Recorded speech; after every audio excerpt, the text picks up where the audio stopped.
belongings into trash bags. The medical bills, the constant care, it's too much. You're becoming a burden. I sat in my wheelchair, still adjusting to my new reality after the rock climbing accident that had temporarily paralyzed my legs. The doctors were optimistic about recovery with proper therapy, but my family had other ideas. "But Mom, I just need a few months," I pleaded, watching as Alex carelessly tossed my photos and books into bags. The doctors said with rehabilitation. "We're not a hospital," she cut me off sharply. "Your brother needs the spare room for his home office, and we can't keep carrying you up and down the stairs." The irony wasn't lost on me. For years, I'd been the family's support system.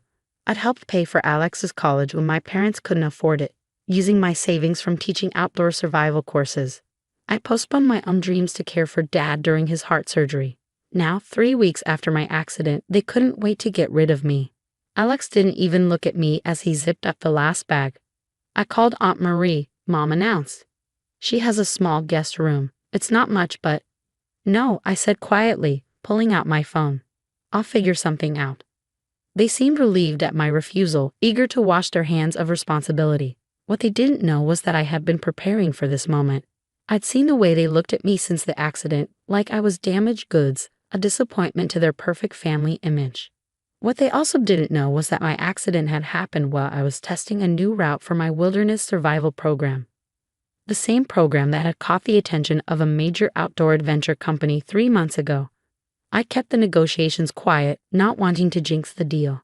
"I've called a car service," I said, my voice steady. "They'll be here in 20 minutes. "Don't be dramatic, Emma," Mom sighed. "Where will you go? You can barely take care of yourself." I looked around my childhood room, now stripped bare except for my wheelchair and the bags of hastily packed belongings. "I'll manage. I always have." The car service arrived. Not the regular taxi they expected, but a specialized vehicle equipped for wheelchair transport. Their surprise at this small sign of competence was almost comical. "Emma," Alex finally spoke, his voice uncertain. "Maybe we should discuss this." "Now you want to discuss it." I wheeled myself toward the door. "After you've packed my life into garbage bags." The driver was professionally efficient, helping me into the vehicle while my family stood awkwardly on the porch. Mom kept glancing at the neighbors' houses, probably worried about appearances. "At least tell us where you're going," she called out. I smiled, thinking of the apartment I'd secretly leased last week, a fully accessible unit in a luxury building downtown. The same building where I'd had my final meeting with the adventure company's executives before my accident. "Don't worry about me," I said as the driver secured my wheelchair. "I'm sure you'll hear all about it soon enough." As we drove away, I caught a last glimpse of their faces in the rearview mirror. They looked confused, maybe even a little worried. They had expected me to break down, to beg to accept their dismissal of my worth because of my temporary disability.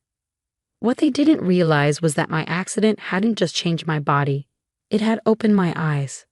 While lying in that hospital bed, I'd finalized the biggest deal of my career. The contract was signed 2 days before they decided to throw me out. My phone buzzed with a message from the company's CEO. "Everything's set for the announcement next week. The media is excited about our new adaptive adventure program director." I typed back a quick confirmation, then silenced my phone as messages from Mom started pouring in. They'd have to wait. I had rehabilitation exercises to focus on, and a groundbreaking program to launch. Let them think they'd abandoned me to struggle. In 3 months, when the program launched and my story hit the media, they'd realize exactly what they'd thrown away. The driver caught my eye in the rearview mirror. "You okay back there, miss?" I smiled, feeling stronger than I had in weeks. Never better. Sometimes being kicked out is exactly the push you need. 3 months passed faster than I expected. Between intensive physical therapy sessions and virtual meetings with my team, I barely had time to think about my family's betrayal. The luxury apartment became my sanctuary, its accessible design allowing me independence despite my temporary limitations. The rehabilitation center's staff were amazed at my progress. "Your determination is remarkable," Dr. Santos commented during one session as I pushed through another set of exercises. "Most patients take much longer to reach this stage." What she didn't know was that every time my muscles screamed in protest, I pictured my mother's dismissive face. Every time I wanted to quit, I remembered Alex carelessly tossing my belongings into garbage bags. Pain became my fuel, rejection my motivation. My phone had been quiet for weeks. After the initial flurry of guilty messages from Mom and a few half-hearted texts from Alex, they'd given up trying to contact me. I heard through Aunt Marie that they told everyone I was taking time to recover at a special facility, their way of saving face with neighbors and friends. The day before the big announcement, I received an unexpected visit. Sarah, my childhood best friend who lived next door to my parents, stopped by with news. "You won't believe this," she said, settling onto my couch.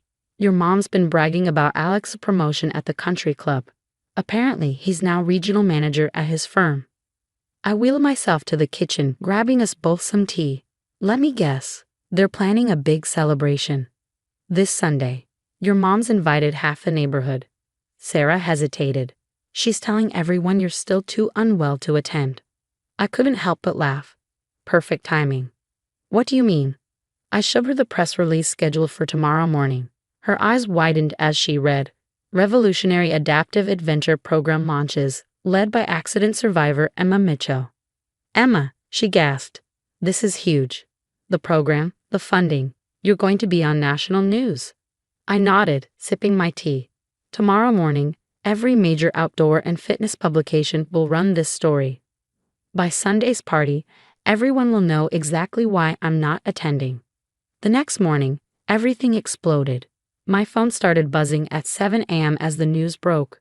The story was perfect. Young outdoor educator turns personal tragedy into triumph. Launching first-of-its-kind adaptive adventure program with major industry backing. My inbox flooded with interview requests from magazines and TV shows. Around noon, Aunt Marie called. "Your mother just saw the news," she said, trying to suppress her glee. "She's having quite the meltdown." "Oh," I kept my voice neutral. She was at the salon, preparing for Alex's party when someone showed her the article. Apparently, she knocked over a whole tray of hair products. I could picture it perfectly. Mom, with her hair half done, trying to maintain composure as her carefully constructed narrative crumbled. The daughter she dismissed as a burden was now making headlines. The messages started pouring in. First from Alex. "Why didn't you tell us? We could have helped." Then from Mom. "Emma, honey, we need to talk. This is all a misunderstanding." I saved the best one, from Dad, who'd remained silent during my eviction. "Your mother's very upset. You should have discussed this with the family first." My response was simple. "Like you discussed throwing me out." That evening, as I worked through my therapy exercises in my building's state-of-the-art gym, Sarah texted updates from the neighborhood. "Your mom's canceling Sunday's party. Claims she's not feeling well. Everyone knows the real reason, though. The article's all over local Facebook groups." I set down my phone and looked at myself in the gym's mirror. My arms were stronger now, my core more defined from months of rehabilitation. I graduated from the wheelchair to crutches last week, though I kept both for different situations. The doctors were amazed by my recovery rate. "Your body's response to therapy is exceptional," Dr. Santos had said during my last assessment. "But it's your mental strength that's truly remarkable." She was right. 3 months ago, I left my childhood home broken, not by my accident, but by my family's rejection. Now I was stronger than ever, not despite their actions, but because of them. My phone buzzed again. Another message from Mom. "Please, Emma, let's talk about this as a family. We can fix this." Fix this. As if my success was a problem that needed solving. As if my independence was a family crisis that required management. I wheeled myself to the floor-to-ceiling windows of my apartment, looking out at the city lights. Tomorrow, I'd give my first live interview about the program. In a week, we'd start accepting applications from other accident survivors and differently abled adventurers. My story was no longer about being kicked out. It was about where I was going.